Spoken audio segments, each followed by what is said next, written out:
Alors, c'est vrai que la question de l'emploi, c'est assez paradoxal parce qu'on se rend compte qu'il y a un Français sur deux qui passe 40% de son temps au travail à faire des tâches répétitives.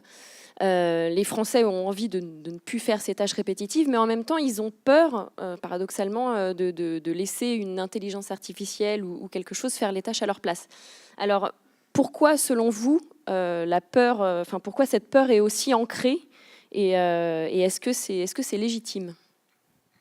Oh bah, je crois que c'est tout à fait légitime d'abord. Enfin, je pense que si tout le monde se posait la question de l'avenir de son travail, on touchera des fondamentaux qui nous concernent tous, hein, qui sont dans la pyramide de Maslow, la sécurité. On parlait de confiance, on parlait de sécurité. Donc clairement, c'est tout à fait normal. En plus, l'imaginaire a été nourri depuis des dizaines d'années par des films. Voilà, on a connu les temps modernes dans la première révolution industrielle avec Charlot. Si on regarde les films sur l'IA, sur l'automatisation et les robots, on peut dire que l'imaginaire a bien été nourri en masse. Et donc voilà, je pense qu'il y a une fantasmagorie qui fait que certainement c'est tout à fait légitime. Oui, alors, avec tout ce qui est produit par les journalistes et les écrivains en ce moment, c'est évident qu'aujourd'hui, on ne peut que être extrêmement anxieux. Et je dirais que la bonne nouvelle, c'est que on voit de semestre en semestre, hein, et pas de dizaines d'années en dizaines d'années, on voit de semestre en semestre la maturité monter. La maturité des entreprises qui réalisent d'abord qu'elles sont embarquées dans quelque chose qui est inéluctable, donc bah, elles s'y engagent, et là-dessus, je crois qu'il n'y a pas d'ambiguïté, et donc les gens qui travaillent se rendent bien compte qu'il n'y a pas le choix. Ça, c'est la première chose.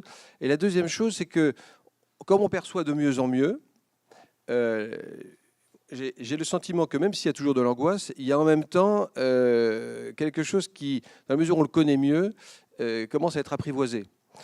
Et j'aurais tendance à dire qu'aujourd'hui, avec l'illustration de plus en plus grande des jobs qui sont en train d'apparaître, avec ce que la révolution digitale est en train de nous apporter, la robotisation bien sûr, mais d'une façon générale, l'intelligence artificielle, le machine learning, l'accès à des très grandes quantités de données, il y a des illustrations qui sont phénoménales. Et on voit monter de façon beaucoup plus claire les nouveaux jobs qui vont être aussi bien des jobs très simples que des jobs de Bac+10, issus de cette transformation. Donc, moi, j'ai plutôt le sentiment qu'aujourd'hui, il y avait un grand débat sur la donnée il y a quelques jours sur, il y en a trois qui ont eu lieu ou qui vont avoir lieu, et celui-là, c'était sur les données privées.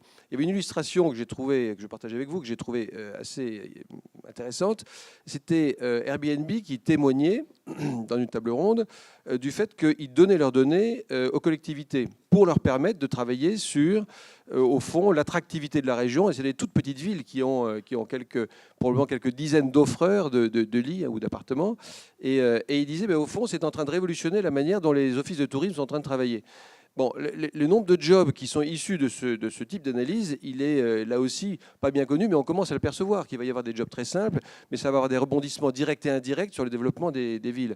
Macron a annoncé dans la semaine dernière, après le rapport Villani, qu'il va imposer aux entreprises privées de donner des données à la puissance publique pour pouvoir mieux décider. Alors dans le domaine de la santé, on comprend très bien, mais dans plein d'autres domaines.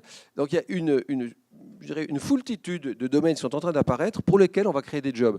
Donc d'un côté, c'est évident qu'on va les détruire. Et là, quand on dit 10%, j'ai beaucoup de doutes. Hein. Je pense qu'on va aller beaucoup plus loin que ça.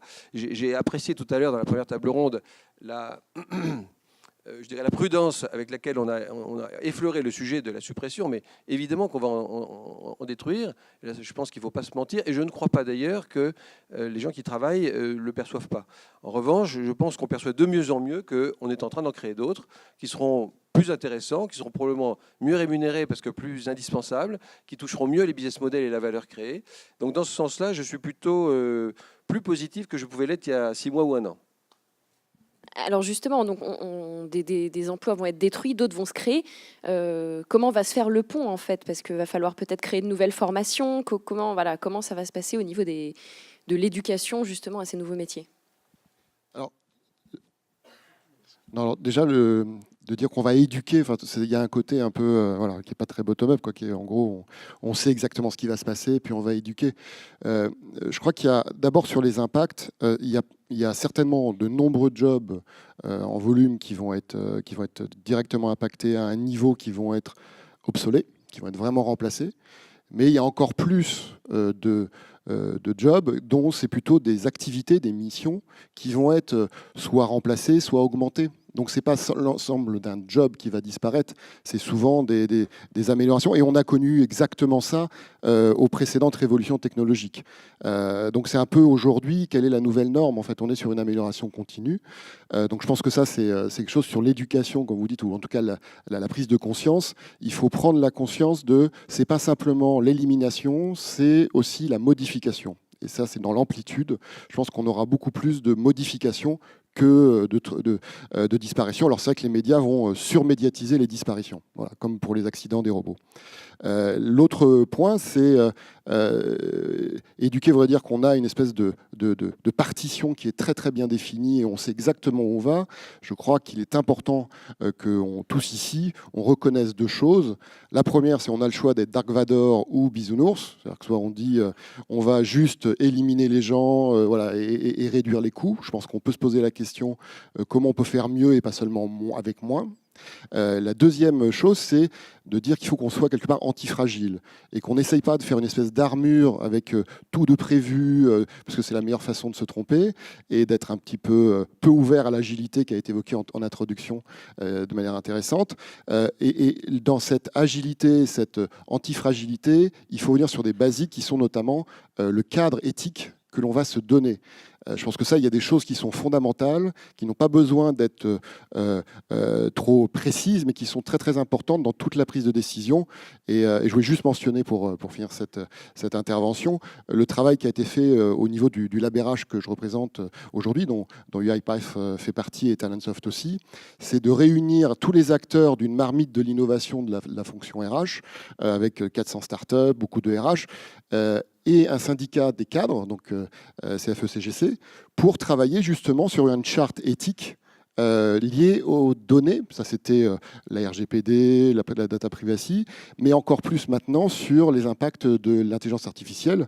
Et on a notamment défini un cadre qui est en construction, hein, donc je vous invite à y participer, sur les algorithmes, par exemple, en disant que les algorithmes, pour synthétiser, il faut qu'on ait une certaine loyauté des algorithmes, donc c'est-à-dire qu'il faut qu'on sache à quoi ils servent, et qu'on ne touche pas des données très sensibles. L'algorithme ne doit pas influencer sur des données type la religion, le sexe, l'atteinte politique dans la prise de décision. Voilà, on ne doit pas pouvoir déduire ce genre de choses. Et l'autre, c'est d'avoir un certain niveau d'encadrement ou de maîtrise.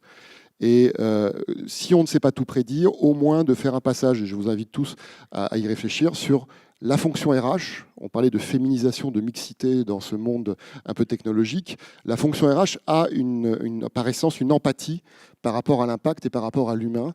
Et donc avoir un passage dans vos projets, dans vos transformations, dans vos réflexions avec la fonction RH en partenariat, je pense que c'est un très bon principe. Je pense qu'on va détruire de l'emploi massivement, mais que ce n'est pas forcément un drame. Et ce n'est pas forcément un drame si il y a un certain nombre de mesures que le gouvernement est en train de prendre aujourd'hui dans le domaine de la formation, même dans le domaine de l'agilité du droit du travail, si on est capable d'être capable de se saisir des jobs qui vont apparaître plutôt que d'autres régions qui les saisiront plus vite que nous, qui les saisiraient plus vite que nous. Donc moi, je suis convaincu qu'on va en détruire, et qu'il y a un certain nombre de jobs dans les entreprises qui n'ont pas beaucoup d'intérêt et dans lesquels les gens ne sont pas forcément très heureux. Je serais curieux de savoir ce que les gens pensent en général dans un grand sondage qu'on ferait dans les entreprises de leur job et de la valeur ajoutée, de leur capacité d'autonomie, de leur capacité pas d'innovation, mais de prise de décision, etc., de compréhension des enjeux pour lesquels je pense qu'il y a quelque chose sur lesquels probablement on peut améliorer. Et là où je suis convaincu, c'est que les jobs qu'on est en train de créer, parce que là, effectivement, on en crée énormément, et je pense qu'on en créera au moins autant, c'est des jobs qui sont passionnants. C'est des jobs dans lesquels on va redonner aux gens la capacité de prendre de l'initiative, de comprendre ce qu'ils font, de participer à des procédures de décision. Et ça, c'est, par exemple, ce que l'Agile nous permet de faire, en travaillant dans des modes beaucoup plus transverses, beaucoup moins silotés, en écrasant les pyramides. Donc, on va recréer des jobs qui sont des jobs dans lesquels les gens retrouvent un sens. Et faire croire aux gens que tous les jobs vont rester, je comprends que dans des très grandes organisations, il faut y aller prudemment. Donc, mais en même temps, il ne faut pas se cacher la réalité, se boucher les yeux. Si on n'est pas capable de dire qu'il y a tous les jobs qui vont évoluer vers d'autres modèles dans lesquels on va introduire pour tout le monde une dimension dans laquelle le digital est très présente pour qu'ils puissent le faire d'une façon différente et avec plus de valeur. Et puis, très grande partie des jobs aussi qui vont disparaître et être remplacés par d'autres jobs, on se ment et les gens ne croiront pas. Donc c'est pour ça que moi je suis prudent. Il faut de la diplomatie dans l'entreprise pour changer. Il faut former les gens, il faut accompagner, il faut l'accompagnement au changement bien sûr. En même temps, il ne faut pas se raconter d'histoire. Il y a des jobs qui se détruiront à des endroits et qui se recréeront à d'autres. Et notre job, ça va être de mettre en œuvre les outils de reconversion sans dramatiser, en montrant la valeur des jobs qu'on recrée pour que les gens acceptent de le faire sans drame. Mais si on essaie de la faire croire qu'il y aura toujours les mêmes jobs dans la banque, dans l'assurance, dans des très grandes entreprises comme les vôtres, je pense que les gens ne croiront pas. Alors, dernière petite question à tous les trois. Du coup, l'idée maintenant, ça va être de trouver le juste milieu entre ne pas prendre en fait trop les devants sur justement ces changements métiers, mais en même temps rester assez agile et travailler tous main dans la main pour que tout se passe bien et pour que les gens soient formés à l'automatisation. Oui, je crois qu'il ne faut surtout pas attendre. Enfin, c'est déjà là. Enfin, je pense que tout le monde l'a compris. Je pense que beaucoup sont déjà en action, même s'il n'y avait qu'un tiers, je crois, avoir entendu tout à l'heure, qui était vraiment en mobilité. Par contre, la manière de faire va être décisive, et vous l'avez très bien illustré concrètement. Donc, c'est plutôt des demandes terrain. C'est pas une approche un peu trop top-down. Ça a plein d'avantages. La première, c'est d'impliquer pour éviter d'éduquer simplement et d'avoir des vrais usages qui vont être vite mis en œuvre.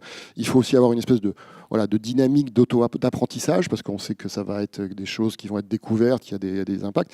Et il faut être assez intense. Je pense que c'est aussi une transformation très positive qui peut créer des avantages compétitifs.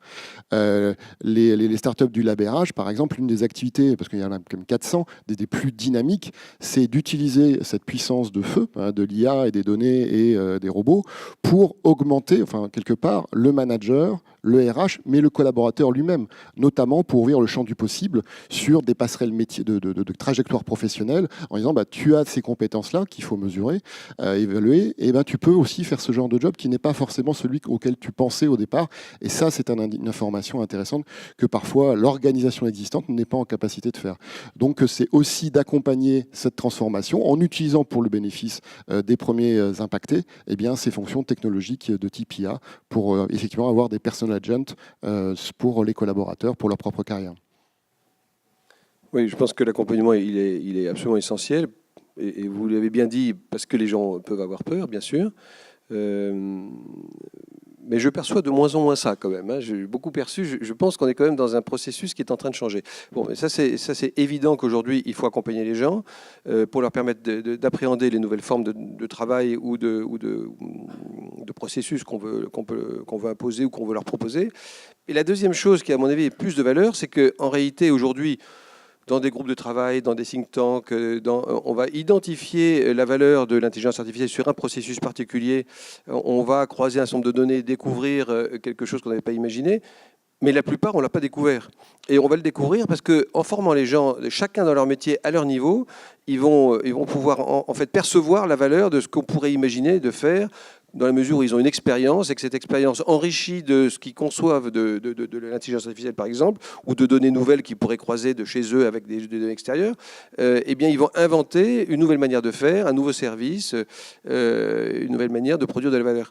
Donc je pense que la formation, pour tout le monde, à tous les niveaux, elle est essentielle, pas que pour l'accompagnement au changement, mais aussi pour la création de la valeur. Sinon, on créera finalement ce que quelques chercheurs en laboratoire vont imaginer.